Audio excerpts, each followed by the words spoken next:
Gitu Pak. Ya, kalau jiwa kita yang murni kan dibungkus oleh apa yang dikenal sebagai pancamaya kosa, Panjamaya lapisan kosa. tubuh. Lapisan tubuh ini bisa dimurnikan dengan apa? Dengan makanan yang murni, dengan minuman yang murni, oksigen yang murni, supaya tubuh ini juga berisi kemurnian. Dan jangan lupa, tubuh ini akan menyisakan penyesalan kalau kita banyak menggunakannya untuk hal-hal yang akan kita sesali sebagai jiwa.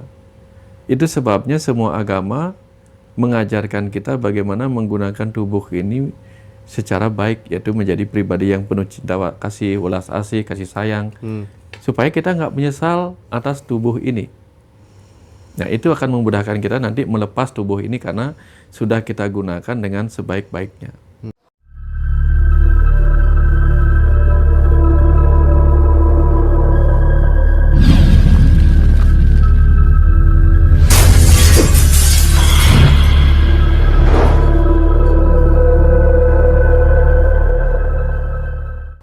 Yaitu ari-ari, air ketuban, kakang kawah, ari-ari, air ketuban, darah, ari-ari, dan ya, plasenta.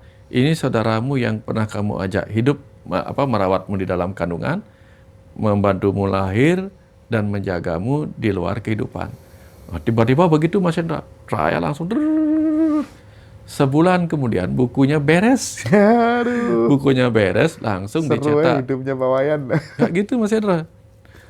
Dan setelah buku Kandepatnya selesai kan, udah dicetak sama Pak Kadek, tapi kemudian saya cetak ulang.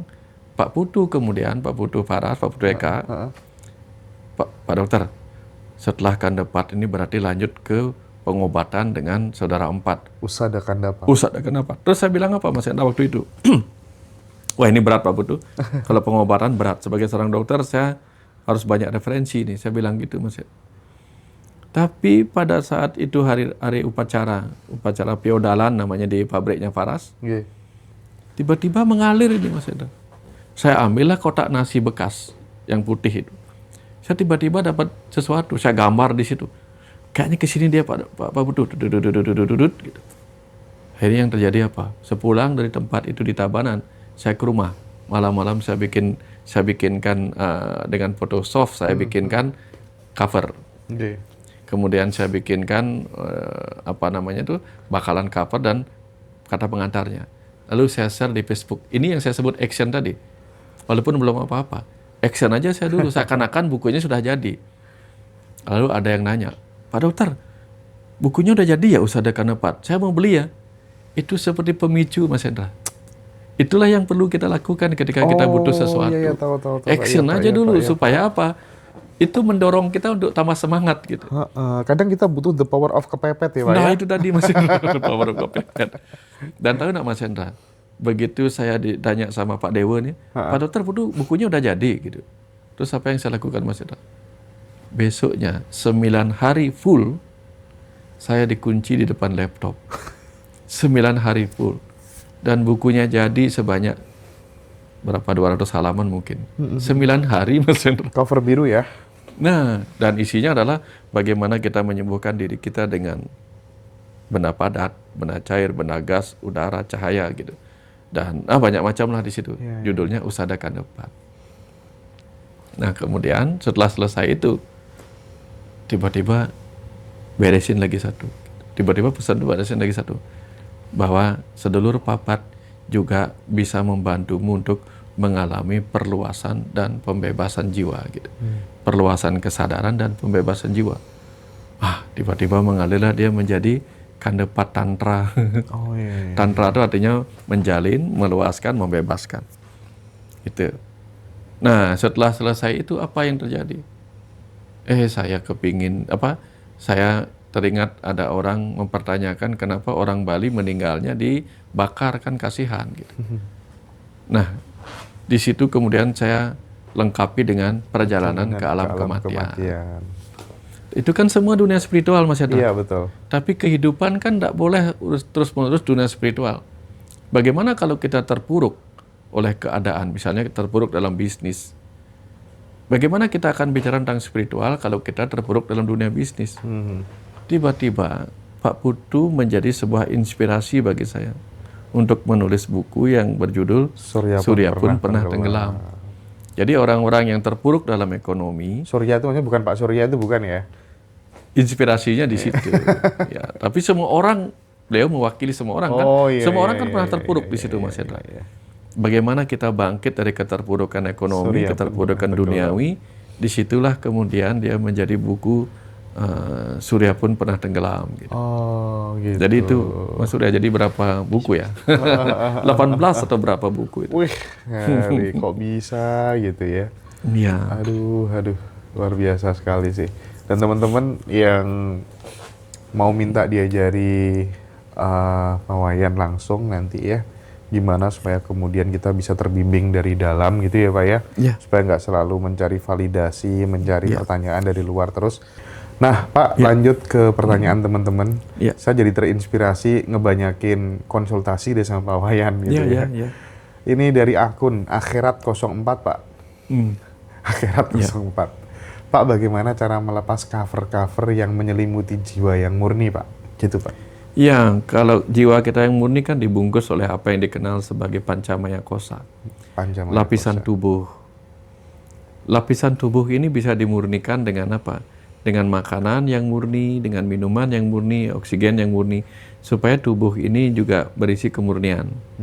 Dan jangan lupa, tubuh ini akan menyisakan penyesalan kalau kita banyak menggunakannya untuk hal-hal yang akan kita sesali sebagai jiwa. Itu sebabnya semua agama mengajarkan kita bagaimana menggunakan tubuh ini secara baik, yaitu menjadi pribadi yang penuh cinta kasih, welas asih, kasih sayang, supaya kita nggak menyesal atas tubuh ini. Nah, itu akan memudahkan kita nanti melepas tubuh ini karena sudah kita gunakan dengan sebaik-baiknya. Lalu ada lapisan kedua yang disebut lapisan pranamaya kosa, lapisan energi. Nah, ketika kita makan ini kan kita dapat energi.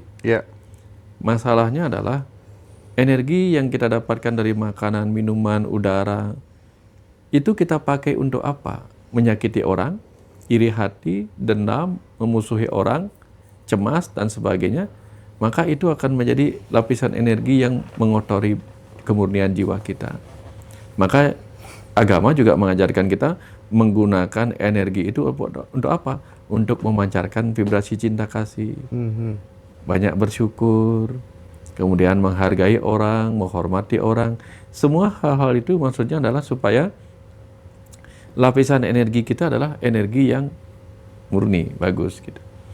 Nah, lalu ada lapisan ketiga yang juga bisa menjadi penghalang kemurnian jiwa kita, yang disebut manomaya kosa, lapisan maya dari pikiran kita. Kadang pikiran ini kan kita pakai untuk memikirkan hal-hal yang negatif, atau perasaan-perasaan emosional yang tidak penting gitu. Itu juga akan mengotori kemurnian jiwa kita. Maka kita perlu belajar berpikir positif, berpikir yang benar, berperasaan yang bermanfaat gitu. Itu contoh-contohnya Mas Hendra. Nah, kemudian ada yang dikenal sebagai Wijnana Maya Kosa. Ya, lapisan pengetahuan. Apakah selama ini pengetahuan kita penuh dengan pembenaran-pembenaran, doktrin-doktrin yang membuat kita justru memusuhi kehidupan, membuat kita menjauh dari universalitas jiwa kita yang murni? Kalau iya, saatnya kita meningkat ke dalam pengetahuan-pengetahuan kebenaran yang murni, yang suci, yang membuat kita universal, dan seterusnya. Lalu masuk ke Ananda Maya Kosa, yaitu lapisan kebahagiaan. Ananda Maya Kosa. Lapisan maya kebahagiaan. Nah, kadang-kadang kita kan mencari sesuatu yang maya. Contohnya apa? Aku ingin surga. Itu juga maya. Karena surga itu nggak sama setiap orang. Kebahagiaan orang itu nggak sama. Yang kita butuhkan sebagai jiwa adalah bahagia tanpa kembali mengalami duka cita. Yang disebut bahagia tanpa mengalami duka cita itu adalah kebahagiaan abadi. Kenapa ada kebahagiaan abadi? Karena di setiap ruang dan waktu dia merasakan kebahagiaan. Bukan bahagia kalau ini, kalau itu nggak bahagia. Aku bahagia kalau punya uang, kalau nggak punya nggak bahagia. Aku bahagia kalau punya pasangan, kalau nggak punya aku nggak bahagia. Itu kan bahagianya bersyarat. Nah, kita butuh bahagia yang unconditional, yang tak bersyarat. Nah, inilah yang perlu kita pelajarin. Itu yang akan melepaskan pembungkus-pembungkus maya dari kemurnian jiwa kita. Kira-kira seperti itu, Mas. Ya. Mau minum dulu, Pak? Habis? Habis ya, harus ditambah, Bib. Kamu nggak peka, Bib. Ya. Oke. Selanjutnya dari Coconut. Pak Wayan, cara untuk memperbesar wadah rezeki itu gimana sih, Pak? Tidak memandang dari gaji yang ada gitu maksudnya. Mungkin bisa di luar dari gajinya yang tiap bulan gitu, Pak, mungkin. Maksudnya mungkin begitu ya? Iya. Ya, kalau kita pernah nggak melihat orang petani, dia punya petani, lahannya 1 are. Dia tanamin padi, lalu dia rawat padinya. Tapi di luar dia tanam padi, di rumah dia menanam pohon kelapa. Pohon kelapa di pinggir-pinggirnya itu. Kemudian di rumahnya untuk penyejuk dia tanam pohon mangga gitu. Sehingga di luar dia mendapatkan padi, dia juga mendapatkan mangga, kelapa. Nah, artinya apa? Kita membutuhkan sumber-sumber rezeki lain. Itu yang akan membuat kita mendapatkan wadah. Nah, bagaimana dia bisa mendapatkan, makasih Mas, bagaimana dia bisa mendapatkan sumber-sumber pendapatan lain? Karena dia menanam benihnya. Nah, kita perlu menanam benih kebaikan. Bukan hanya baik di tempat kita bekerja, tapi juga baik di tempat kita berinteraksi. Betul. Siapa tahu dengan baik berinteraksi, gaji kita yang nggak cukup dicukupkan oleh orang-orang baik yang kita baikin, gitu. Itu biasa terjadi, Mas Edo. Jadi kalau misalnya dirimu adalah guru SD, ya jadilah guru SD yang baik, artinya melakukan sesuatu yang nggak banyak dilakukan oleh guru-guru yang lainnya. Akhirnya kan ketika kemudian dirimu itu bisa disukai wali murid, bisa dipercaya wali murid, disuruh ngelesi anaknya lah. Benar. Terus dari situ nanti ada hal yang, pokoknya yang penting lakukan lebih gitu ya Pak ya. Benar. Standarnya dinaikkan gitu Pak ya. Dan benar apa yang dikatakan orang, bekerjalah melebihi berapa kamu dibayar. Setuju. Suatu ketika kamu akan dibayar melebihi berapa kamu bekerja. Itu sih hukum alam yang sangat presisi menurut saya Pak ya. Dan terbukti banget itu. Bener banget, saya ngalamin kalau itu. Iya. Bapak Damai Karyawan. Ini nampaknya banyak banget yang lagi butuh sentuhan, wejangan, nasihat dari Guru Wayan ya malam ini. Apa benar Pak, sakit yang dialami saat ini adalah suatu perjalanan karma yang harus diselesaikan? Salah satunya. Karena kan ketika kita sakit sekarang, pasti salah satunya adalah akibat dari perbuatan-perbuatan kita dulu. Misalnya, dulu kita banyakan diem, itu kan juga sebuah perbuatan. Diam pun sebuah tindakan atau karma. Bahwa kemudian gara-gara kita lama diam, tubuh kita jadi kaku dan sakit-sakitan ototnya. Nah, itu kan bagian dari pahala karma. Dulu misalnya kita banyak makan makanan yang mengandung lemak, bahwa sekarang kita menjadi banyak kolesterol, itu juga bagian dari itu. Ya, jadi ada karma berupa makan, minum, semua itu karma. Nah, ada juga yang memang membawa dampak dari kehidupan masa lalunya. Jadi itu banyak juga cerita-cerita tentang di buku Journey of Soul, ada orang sakit bukan karena apa yang dia lakukan sekarang, tapi pada apa yang dia lakukan di kehidupan terdahulu. Jadi ada kasus di mana dia secara fisik tidak ada sakit apa-apa, tetapi dia merasakan tenggorokannya sakit. Diperiksa THT di luar negeri, di Amerika, nggak ada apa-apa. Ternyata setelah di hipnoregresi, dia membawa ingatan akan rasa sakit itu ketika dia dulu adalah seorang anak bangsa Inggris yang bermigrasi ke Amerika. Yang di perjalanan di padang rumput itu dipanah oleh bangsa Indian, suku Indian dipanah. Nah, si anak kecil itu terpanah pas di lehernya. Dan dia keluar dari tubuhnya yang mati karena pendarahan. Dia masih merasakan sakitnya. Penolakan atas kematiannya karena terpanah lehernya itu. Bagaimana bisa dia membawa ingatan itu pada kehidupan berikutnya? Itu yang saya kenal, saya ceritakan tadi sebagai mano maya kosa. Lapisan maya pada ingatan pikiran. Itu terbawa. Nah, dia membawa itu, ketidakterimaannya atas kehidupan terdahulu itu. Nah, begitu dia dibimbing oleh Dr. Michael Newton untuk menyadari bahwa tubuhnya itu sudah lewat, kehidupan itu sudah berlalu dan dia harus ikhlas melepas, seketika begitu dia dibangunkan dari hipnosisnya, dia lupa pernah sakit seperti itu. Ini contoh melepas itu membuat kita gampang sembuh. Contoh nih, ada kuman masuk, ketika tubuh melepaskan dengan bersin, kita sehat. Ketika kuman masuk ke saluran tenggorokan, dilepaskan dengan batuk, kita sehat. Begitu masuk ke dalam rongga mulut, dilepaskan lewat muntah, kita sehat, nggak jadi sakit. Begitu masuk ke pencernaan, kita lepaskan dengan diare, kita sehat. Jadi pelepasan itu menyehatkan kalau kita melepaskan hal-hal yang menjebak kita dalam kemelekatan tadi. Apalagi itu adalah hal-hal yang buruk. Misalnya kita melekat pada kemarahan, pada dendam masa lalu. Itu terbawa juga sampai sekarang. Katanya siapa nih? Birendra, 17 bukunya Pak Wayan, saya sudah beli semua. Aku tuh punya temen ya. Dia itu clipper lah, video-videonya Ngaji Roso gitu. Dia jual Saat Semesta Bicara itu ratusan buku. Gila sih itu.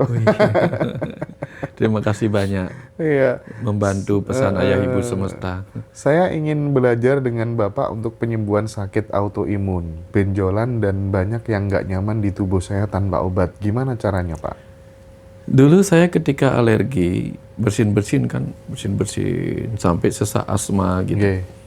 Itu tahun 1997. Mulainya dari saya SMA bahkan. Sering pilek hidung saya gatal terus bersin-bersin. Iya, Pak. Lalu saya harus minum obat antihistamin. Karena seorang dokter kan tahu obatnya apa. Maka saya berpikir setelah saya capek minum obat, tahun 97 itu saya bilang pada tubuh saya, oke, kita berhenti minum obat. Setiap malam lalu saya katakan, mulai malam ini seluruh tubuh saya bebas dari alergi. Napas saya lega, hidung saya lega, seluruh tubuh saya lega. Saya katakan itu berulang-ulang terus, dan sejak itu sampai sekarang nggak pernah kumat. Nah, autoimun adalah suatu kondisi di mana tubuh melawan dirinya sendiri. Ini mirip seperti kalau kita punya perusahaan, antar departemen berkelahi satu sama lain karyawannya. Kalau kita sebagai manajemen bisa mendamaikan mereka, biasanya mereka akan hidup berdampingan dengan damai. Hal yang sama terjadi ketika kita mendamaikan seluruh sel-sel kita yang saling bertikai, yang memunculkan kondisi autoimun tadi. Katakan kayak gini, mulai malam ini, seluruh sel tubuhku saling menyayangi, saling mencintai satu sama lain. Aku menggetarkan cinta kasihku kepada seluruh sel-sel tubuhku. Gitu misalnya. Nanti pancarkan energi cinta kasih itu. Sehingga setelah sekian waktu, sel-sel lama yang tadi bermusuhan mati, tergantikan sel-sel baru. Si anak-anak baru itu tidak akan bermusuhan. Pernah nggak melihat orang tuanya bermusuhan, anaknya bermusuhan? Karena dia mengingatkan pada anaknya, anak si itu musuhmu, seperti bapaknya musuhku. Tapi ketika si bapaknya tidak lagi cerita pada anaknya bahwa aku bermusuhan dengan bapak si itu, anaknya bisa jadi berteman, betul nggak? Iya, betul, Pak. Itu contoh. Sehingga kita bisa memberitahu dia, supaya nanti begitu tiba saatnya sel-sel yang tadi bertengkar atau sistem imun yang sel-sel imun yang tadinya memusuhi dirinya sudah mati, digantikan oleh sel imun yang baru, kecerdasan DNA pada sel imun yang baru itu tidak lagi menyimpan memori bahwa ini musuhku. Gitu. Seperti itu sih Mas Indra. Ya. Mas Indra, bukunya Pak Dokter yang judulnya Surya pun pernah tenggelam. Pernah tenggelam kok nggak ada di bio. Oh iya, teman-teman WhatsApp aja. Maksudnya tuh hubungi admin aja, nanti langsung dikirim ya. Teman-teman kirim alamatnya, nanti bisa dikirim langsung ya. Mungkin belum dimasukkan sama adminnya. Oh iya, banyak yang tanya. Surya pun pernah tenggelam. Maksudnya ini pesan buat teman-teman yang lagi jatuh soal ekonomi gitu ya Pak mungkin ya? Iya. Semua orang yang terpuruk dalam hidupnya. Ya, jadi dalam buku itu ada cerita tentang seorang wanita yang harus menghidupi anaknya sendirian, kemudian ini kisah nyata, terpuruk, hidupnya, ekonominya morat-marit begitu, sudah mau menghabisi dirinya. Iya. Tapi tiba-tiba dia mendapatkan pencerahan dan dia mengikuti pengetahuan pencerahan itu dan dia berubah, dia sukses sekarang. Itu kisah nyata yang saya masukkan sebagai ilustrasi di itu untuk menyampaikan pesan-pesan gitu. Banyak ide tapi untuk praktek banyak takutnya, belum percaya diri. Ada tips dari Pak Wayan. Ini banyak teman-teman tuh yang mengalami kondisi kayak gini, Pak. Iya. Saya tuh punya guru yang pokoknya sayang banget sama saya gitu. Saking sayangnya tuh sampai saya dibersamai bikin buku sama beliau gitu kan. Tapi terus kemudian ya udahlah, pokoknya kalau ide mau aku tuangkan dalam konten aja gitu. Lebih mudah gitu ya. Karena nggak bisa automatic writing kan. Iya. Ayo, tapi gimana tuh menjawab kegelisahan teman-teman itu, Pak, tentang banyak ide tapi mau praktek takut, belum percaya diri gitu. Tipsnya apa, Pak? Iya, kalau semua orang dengan mudah bangkit percaya dirinya, maka kita tidak akan membutuhkan kehidupan ini untuk belajar. Hidup ini memang untuk kita belajar mengenal diri kita, percaya pada diri kita. Nah, ketika kita tidak mengenal diri kita, maka kita akan sulit mempercayai diri kita. Dulu saya pernah juga sampai di sebuah momen, sudah belajar spiritual nih saya, sudah belajar, sudah bikin buku, tapi tiba di sebuah momen saya kehilangan kepercayaan diri, kehilangan kepercayaan pada Tuhan dan seterusnya, kepada semua. Saya tidak percaya lagi pada kehidupan, pada semesta gitu. Tiba-tiba saya dikasih pertanyaan pada saat meditasi hening. Saya meditasi hening untuk menenangkan kemarahan saya yang kehilangan kepercayaan itu. Aku tidak percaya lagi sama engkau. Siapapun engkau yang menyebut dirimu Tuhan, seperti itulah, ngambek gitu. Aku tidak percaya lagi samamu. Kalau kamu memang Tuhan, datang ke sini, tunjukkan seperti apa wujud aslimu. Gitu. Marah-marah dalam meditasi itu. Tiba-tiba yang hadir bukan siapa-siapa, hanya sebuah pertanyaan. Lalu kamu mau percaya siapa lagi? Cuman itu. Di situ tiba-tiba saya menangis. Menangis benar-benar terisak-isak. Karena kenapa? Untuk satu pertanyaan sederhana itu saya nggak bisa jawab. Lalu kamu mau percaya siapa lagi? Nah, saya nggak punya jawabannya. Ketika semua apapun tidak saya percayai, lalu saya mau percaya siapa lagi?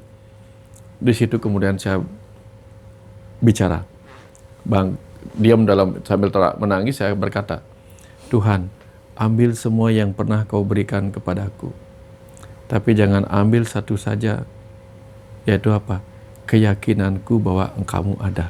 Wow. Agar aku masih punya jawaban. Oke. Untuk pertanyaan tadi. Nah, artinya di situ kemudian saya menemukan sesuatu yang menguatkan saya untuk apa? Jika seluruh dunia tidak kita percayai, setidak-tidaknya yakinilah bahwa kita adalah sebuah alam semesta kecil. Oke. Teman-teman setuju nggak kalau live-nya Ngaji Roso sering konsultasi gini sama Pak Wayan? Ya, ketik ya yang setuju ya. Mas, saya kalau lagi live TikTok itu 2 jam ngupas jawab pertanyaan-pertanyaan mereka. Ada yang sampai selesai masih banyak yang belum saya ini. Karena mereka suka yang belum join ngobrol. YouTube-nya Pak Wayan Mustika, silakan join ya. Ya, biar rezekinya Pak Wayan tambah banyak ya. Nggak cuma jawab tok gitu ya. Pak Wayan, ini ada Mas Rio tanya nih. Tips dong, saran biar bisa melepas grogian, kadang sampai gemeteran gitu Pak. Grogian kadang sampai gemeteran katanya. Pakai 2 tangan ini. Apa tuh? Sistem ini. Mas Rio kalau lagi nonton ini pakai 2 tangan itu. Lalu pakai ilmu ketukan itu. Lagi grogi kan, pakai ini. Diketuk di atas alis. Saya tenang, saya tenang, saya tenang. Tapping ini. Lalu pindah tapping ke bawah. Oke. Di bawah telopak ini, saya tenang, saya tenang. Lalu pindah ke di atas bawah hidung nih. Saya tenang, saya tenang, saya tenang. Lalu pindah ke dagu. Saya tenang, saya tenang. Pindah ke dada kiri. Saya tenang. Nah, kalau enggak semuanya boleh di sini juga. Saya tenang, saya tenang. Gitu. Jadi beri perintah kepada tubuh untuk menenangkan dirinya. Sambil tersenyum ya. Sambil tersenyum ya Pak ya. Nanti nggak grogi kok. Tapi gimana pun juga Itu sangat membantu sih ya, tapping kayak gitu sangat membantu. Tapi lebih membantu lagi kalau semakin sering mencoba, biasanya semakin nggak grogi gitu ya. Oh, Jam itu. terbang sih, urusan jam terbang sih ya Pak ya. Demam panggung hanya hilang kalau kita sering di depan panggung. Serius Pak, saya dulu tuh kalau pas ngomong gitu Pak ya, Ya. mesti sini tuh keluar keringat dingin. Terus belum ngomongnya belum selesai gitu Pak. Kan saya sering ya, misalnya ke acara di masjid gitu, saya tanya sendiri gitu. Acara maiyahan tanya sendiri, latihannya kayak gitu. Dan itu bertahun-tahun pun kadang masih, aduh masih kok hilang lagi. Mikir kan Pak, muter-muter lagi kan omongan gitu kan. Itu jam terbang sih kalau itu. Nah, ini kan rumus yang sudah ditelurkan oleh orang-orang sejak dulu kan. Iya. Allah bisa karena Biasa. Udah rumusnya dari dulu itu. Pak Wayan, banyak orang menderita gara-gara kemelekatan. Ini katanya Kak Tami ini, solusinya gimana Pak? Ya, pertama tentu kenapa kemelekatan itu menciptakan penderitaan? Itu pengingat bahwa kemelekatan itu menderitakan. Jadi kalau kita nggak mau menderita, belajar melepas. Melepas misalnya apa? Ada pernah begini Mas Hendra, saya ketemu orang yang sangat melekat kepada pasangan hidupnya. Sehingga dia menjadi sangat-sangat gelisah ketika menyadari pasangan hidupnya tidak sesuai dengan apa yang diharapkan sikapnya. Terus saya bilang, kenapa Mas mengizinkan atau memberikan cinta 100% kepada pasangan? Kalau cinta diberikan 100% kepada pasangan, lagi berapa diberikan untuk diri sendiri? Saya bilang gitu. Terus saya ajarkan begini, kalau Mas misalnya diundang ke sebuah tempat makan, tapi mempersiapkan diri dengan rasa lapar, tiba-tiba di sana makanan yang Mas butuhkan nggak ada, kan kecewa kita. Tapi kalau misalnya kita sudah diundang makan, tapi kita sudah kenyang dari rumah, sampai di sana perkara makanannya ada apa enggak, terlambat apa enggak, kan nggak mengganggu kita, betul nggak Mas? Nah, sama dengan gini. Ketika kita sudah menghormati diri kita nggak terganggu ketika orang lain belum menghormati kita atau tidak menghormati kita. Kalau kita sudah mencintai diri kita nggak terganggu jika orang lain belum mencintai kita atau tidak sepenuhnya mencintai kita. Karena kita sudah mendapatkan itu. Sama dengan validasi juga. Begitu kita sudah memvalidasi diri kita, percaya pada diri kita, orang nggak percaya kita nggak penting. Maka mulailah sesuatunya dari diri kita dulu gitu. Pak, ini sekarang pertanyaan dari saya pribadi ya. Iya. Saya tuh punya banyak temen cowok. Itu kalau misalnya pas lagi keluar sama saya gitu Pak, itu tuh ada telepon gitu udah bingung banget gitu. Iya. Coba ini istri Pak ya. Iya. Kadang kan banyak ya istri tuh yang ketika ditinggal sama suaminya tuh kayak wis pokoknya kayak nggak ikhlas gitu. Ternyata temanku banyak yang kayak gitu Pak. Dan itu aku melihat mereka menderita sekali gitu Pak. Tekniknya gimana sih Pak? Supaya kemudian ada perubahan yang drastis gitu kira-kira. Saya punya teman saya suka lucon-lucon yang gitu tuh. Sebenarnya aku nggak takut sama istriku. Cuman istriku yang terlalu berani padaku. Gitu. Iya bener-bener tuh Pak. Nah, kadang-kadang kita nggak tahu Mas Hendra ya. Kita nggak tahu apa yang terjadi di masa lalu. Kenapa kita hari ini harus punya pasangan hidup yang sangat care dengan kita, yang entah apapun penyebabnya kemudian menjadi sangat posesif. Jangan-jangan dulu kita adalah orang yang mudah lepas kontrol di kehidupan masa lalu. Bisa jadi ya. Sehingga hari ini ketemunya adalah pasangan yang memang kita pilih untuk begitu ketat mengontrol kita. Karena dulu kita suka kebablasan gitu. Kita nggak pernah tahu itu kan. Nah, ketika kita bicara tentang rasa syukur, jangan-jangan istri yang ketat sekarang itu adalah istri yang memang kita pilih untuk apa? Tolong jaga aku seketat-ketatnya, karena aku gampang lepas kontrol gitu. Wah, keren jawabannya. Ini jawaban paling keren yang pernah aku dengar sih. Iya. Bener Pak, setuju aku.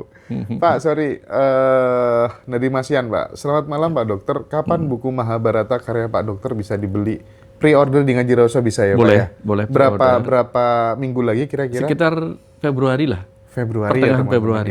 Ya. Silakan bisa pre-order dulu. Februari ya. Iya teman-teman, aku mungkin kasih 2 pertanyaan lagi ya. Selanjutnya nanti mungkin bisa besok sekitar pukul 9:30. Wita kali ya teman-teman ya. Mohon pencerahannya Pak Wayan, saya seorang single mom. Saat ini usaha saya lagi terpuruk, pengen bangkit lagi. Nasihatnya apa Pak? Saya membutuhkan data lain sebenarnya. Single mom itu artinya single mom anak berapa, anak umur berapa, atau anak berapa. Apakah anak sudah bisa diandalkan untuk membantu meringankan beban? Anggap aja belum Pak. Anggap belum. Kalau belum, maka jangan lupa. Di kehidupan ini banyak, kalau kita lihat di hewan-hewannya, ada banyak induk-induk yang bisa bekerja keras untuk anaknya. Karena apa? Dia bisa mengorbankan diri untuk anaknya. Saya melihat seekor gurita. Gurita itu bertelur, lalu dia menjaga telurnya terus-menerus. Sambil dia puasa, dan begitu telurnya menetas, dia mati. Tapi sebelum mati dalam kondisi sekarat, saya tanya waktu itu. Di depan layar TV saya tanya, kamu kenapa sampai tidak makan-makan, sampai mengorbankan dirimu? Terus apa jawabannya? Jika aku mati demi anak-anakku, itulah pengorbanan terbaik yang bisa kulakukan. Dia bilang begitu. Nah, jadi dengan cara seperti ini, ketika muncul dorongan kuat untuk mengatakan seperti ini, Tuhan, terima kasih Engkau telah menitipkan anak-anakmu kepadaku. Jika bukan karena kekuatanmu, maka aku tidak mungkin diizinkan berada dalam situasi seperti ini.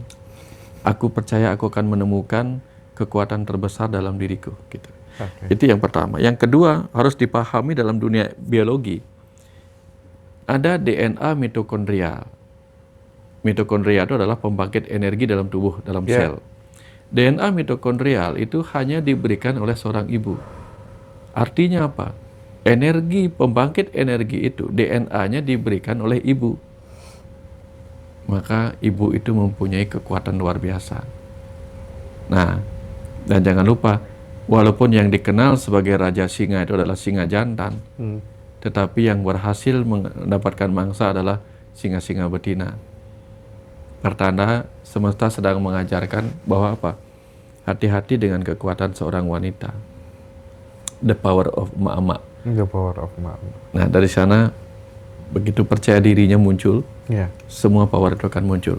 Dan jangan lupa, ibu saya punya anak 5, buta huruf, kerjanya sebagai sebagai tukang pijat di pantai, merawat 5 anak, sampai sekolah, kuliah, dan urusan segala macam, dia berhasil. Anaknya jadi dokter. Nah, sekarang jadi dokter spiritual lagi. Iya, dan itu sebabnya yang dalam buku Saat Semesta Bicara. Iya. Seluruh hal baik yang mungkin saya lakukan bukan untuk membuat diri saya bangga, Pak, tapi Pak, untuk membuat ibu saya bangga di alam sana bahwa dia pernah melahirkan seorang anak seperti ini. Gitu. Satu lagi, malam Pak, saya mau nanya Pak dari Pak Dokter, gimana caranya ngasih tahu anak supaya dia nggak suka keluar malam karena sudah punya istri Pak gitu. Karena keluar malam terus gitu. Disuruhnya keluar siang. Pertama, tanya dulu kenapa dia keluar malam. Yang kedua, coba cari tahu, siapa tahu itu adalah bawaan ketika dia masih remaja yang belum sempat yang belum sempat diajarkan bahwa dia harus bertanggung jawab pada istrinya gitu. Dan banyak hal. Dan satu lagi, pada orang seperti itu jangan bicara dengan ego, harus bicara dengan hati nurani. Pakai kata-kata yang bukan datang dari kemarahan, tapi kata-kata yang menyadarkan dia sebagai seorang yang harus bertanggung jawab dalam hidupnya. Sederhana itu sih. Ya, Mbak Mei, pertanyaanmu nanti aku yang jawab. Untuk dapat jodoh setia dan tanggung jawab, langsung ajak merit gimana? Aku punya temen belum nikah, umurnya sekitar 38 tahun, pasti tanggung jawab dan pasti setia. Nggak ragu saya ya. Cuman nanti profesinya kita kabar-kabar ya. Pak Wayan, terakhir sebelum malam ini kita pamit undur diri buat teman-teman semuanya. Saya hanya ingin mereka hadir dalam kondisi yang rindu pada rumah di dalam, rindu untuk menjumpai Tuhan, rindu untuk bicara dengan semesta, dan siap untuk mengenal diri sendiri. Lalu yang perlu dibawa nanti adalah kesungguhan untuk belajar. Dari sana kita akan sama-sama merenung dan belajar berdialog. Nanti masing-masing kalau memang tidak disiapkan di sana, bawa buku kosong sama pulpen yang lancar untuk dipakai menulis. Nanti kita akan belajar untuk membaca diri kita, membaca semesta, bertanya, berdialog, dan bahkan memberi nasihat pada diri kita sendiri.